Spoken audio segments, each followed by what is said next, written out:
Tonight, we are going to be talking about my pet passion, which is how you can get your voice really working for you. I've been working in this field for a very long time and 35 years at least, which tells you I'm really quite old. And in all the time I've been working with different people on their voice skill, I've gathered so much information about what works.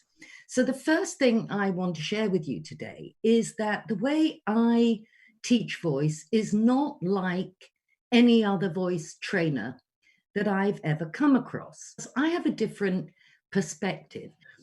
The way I like to work is kind of reverse engineering. So I am not training people to have a gorgeous voice, although I think that's lovely. And we all need to have a voice that is enough pleasant to listen to that people will listen to it. But it's really only the tip of the iceberg. And I put a post on Facebook the other day to ask people if you, in less than 8 words, what would you say about your voice? And lots of people answered, and some people said, I believe my voice is very soothing. Some people said, I think I have a great hypnotic voice. Some people said I have a very wide pitch range. There were all sorts of comments. But what nobody said is the thing that most interests me. Nobody said, I have a thoroughly flexible voice that can be the right voice for the circumstances and the situation so that I get the result that I want. And that is the way I like to work. So if I say to you, what's your voice for? Maybe an answer pops up into your head. If I said to you, what are your legs for? You might say, well, my legs are for walking. But then I would want to add and kicking and jumping and hopping and skipping and maybe even wrapping round your lover. You know, legs are useful for lots of different things, and so is a voice. So if you think that your voice is wonderfully soothing or rich and strong, that's great. In fact, every voice is useful somewhere. But just like behaviors and strategies, there isn't a one voice that is always going to do the job and get you the result you want. So, to me, the thing that is really key in the training that I like to do is to broaden the flexibility of what you can do.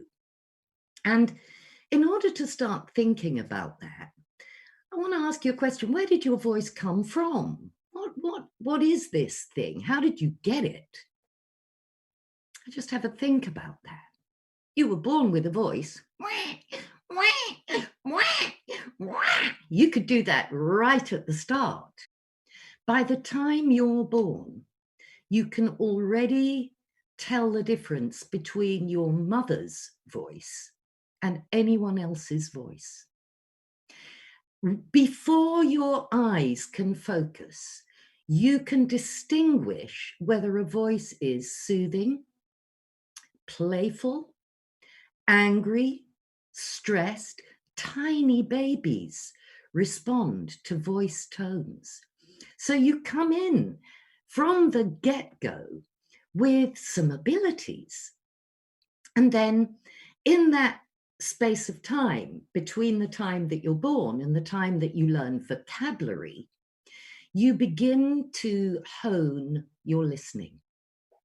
And I don't know if any of you have seen that wonderful YouTube video of a pair of, I think they're about 1 year old, they're a pair of twins, and they're pretending to have a phone call with each other. And there's not one word of vocabulary that goes between them.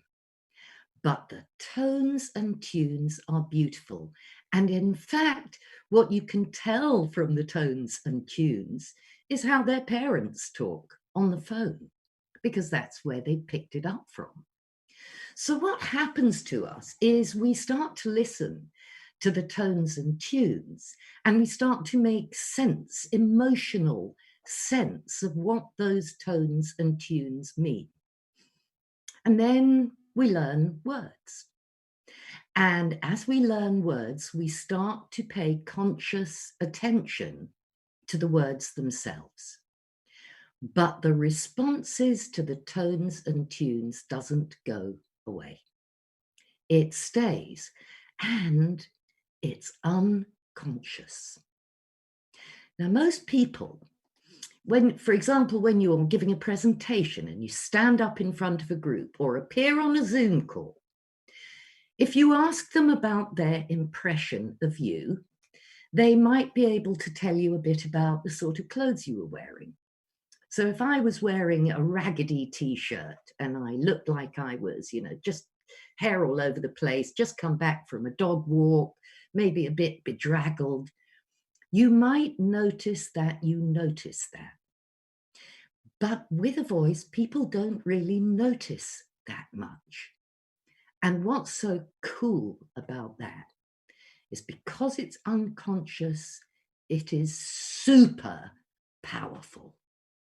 That means that by adjusting the tones and the tunes that you use, the energy that you put into your voice, how you use your physiology, and the emotional state that is coming through those tones and tunes, and they're working on your listeners unconsciously. And to me, that means, wow, I want to know more about how that works. Now, I don't know about you guys, but I have watched people give talks and presentations where the material's super interesting, but it's delivered so boringly that I want to click away or I'm going to give in. Any of you noticed that? And I can tell you that I've also witnessed presentations that are actually boring. I've trained quite a few executives to deliver, for example, their financial results. And as far as I'm concerned, it doesn't get a lot more boring than that. But you know what? There is a way to deliver that information so it becomes fascinating. And all of that is done with the tones and tunes. So on my sessions, either one-to-one, whoever they're with, whether they're with business executives or other NLP practitioners, for those of you who are not NLP practitioners, I am an NLP consultant, that's neuro-linguistic programming, and I do work with people on all sorts of issues. But my main talent, I've got to say, and the thing that really lights me up is when I can work with somebody on how they communicate through the tones and tunes. So when they've got the language patterns and they've got a great message, they can deliver it so that they get the responses that they want. And there's an expression in neuro-linguistic programming. We sometimes talk about the elegant solution. And that's an engineering term, which is to do with when you have an equation which is balanced. If you change one side of the equation, it affects the other side of the equation. And the elegant solution is when you can do the smallest thing on one side and have the greatest effect on the other. And what I've discovered from my work with people and their voices is that just with a small investment of your time and attention, maybe a little bit of money, but that investment of your attention pays massive dividends. So whether you want to use your voice to talk to your family, your kids, your husband, wife, boyfriend, girlfriend, or whether you want to use it as a business tool, this is a tool. And it can change the results that you get. So here's the next thing about your voice.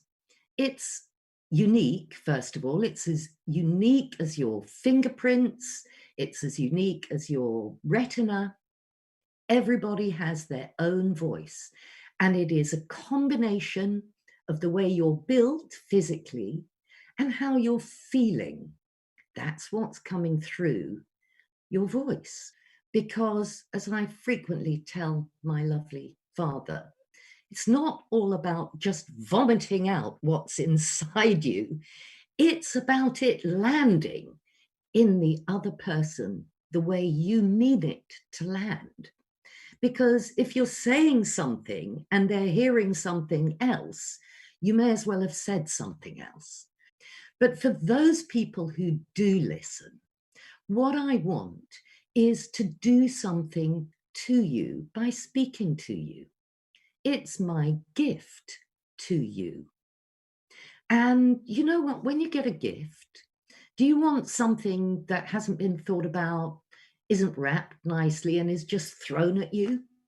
Or do you want something that somebody has chosen especially for you, wrapped it beautifully, and given it to you with love? It's a gift.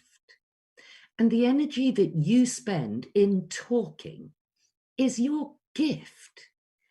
And I want to help you to make that gift count. And there's another thing, which is the way you speak on the outside isn't the only thing that your voice is for. It's also how we talk to ourselves on the inside. And you know what? Changing the tones and tunes that you use on the inside can have such a profound effect. It can change you to feel like doing something you didn't feel like doing. It can comfort you when something's gone wrong. It can cheer you on when you need a bit of help to get something finished. That voice inside your head has huge impact. And the way I like to work is I want to address all of this so that in as short a time as possible, we can get something happening for you that really enhances your life. Most people take their voices for granted. And a lot of people say to me, well, this is just my voice. I'm stuck with it. But you know what? I could say, well, I'm stuck with my skinny arms.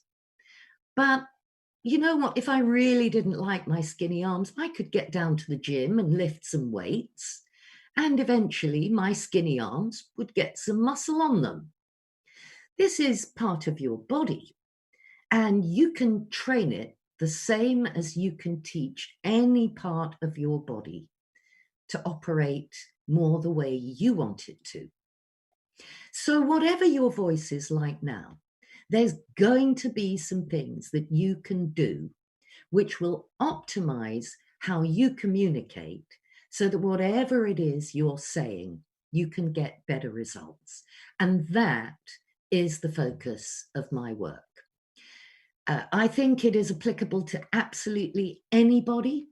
I think it's particularly applicable at the moment. You know, we're working across Zooms, and that means some sensory information is cut out. And I don't know if any of you are old enough, like I am, to remember that back in the day, there was a statistic which just was bandied around every communication skills course going. And it was come up with by a guy, I think his name was Morabian. And he said that when you're communicating, 55% of your body, of your communication is your body language, your facial expressions and how you move your body. He said 38% is your voice tones and only 7% are the words themselves. Well, first of all, I dispute that. I think that the words are really important.